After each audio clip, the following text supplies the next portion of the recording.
When it comes to purchasing a house, what are the costs associated with buying that property above the cost of the property itself? Today I'm here with Joanne Danckwardt from one agency, JD Property Agents in Fairy Meadow. And Joanne, what am I in for as a buyer?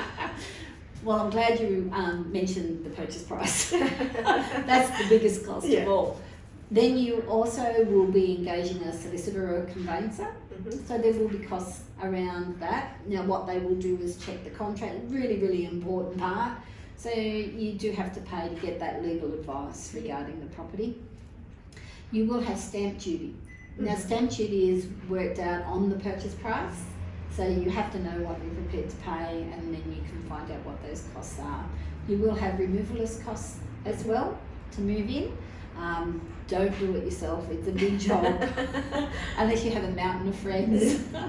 And the other thing that you want to make sure that you do, if it is a house, you will want to have a pest and building inspection done.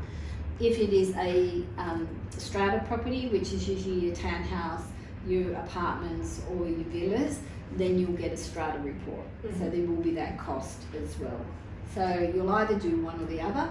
You don't normally get a building and pest inspection on a strata property, but you can. So it just depends on what you feel comfortable with. But generally, if it's a house, you just have the pest and building inspection done. And that's about it.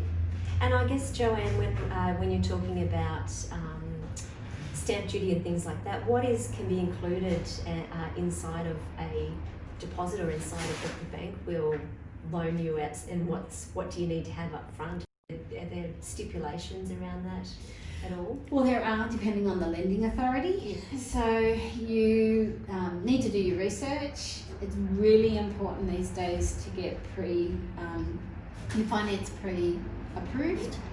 And then even with pre-approval, it can take some time to get your formal approval. There can be a valuation that will need to be done on the new home. That will depend, the cost of that will, I think, depend roughly on whether the value actually goes out or he does what they call a desktop, and that gets back to how much deposit you have as well. Right. So there are some costs, but generally they're tied up with your conveyances costs. But what you should do when you are looking at engaging a solicitor or a conveyancer is ask what the costs are plus the disbursements. Because anything extra, and it's the same with finance. You know, how much is it going to cost me with a broker or with the bank, and what makes up those costs as well. Because there will be some costs associated with getting finance in place, or maybe they'll just wrap it all up and put it in the end of the mortgage. The amount of money that you borrow, basically. No, that's great to hear. Fantastic. Wonderful. Now, if you've got any questions at all around buying a property, please contact Joanne here at one agency, JD Property Agents in Fairy Meadow.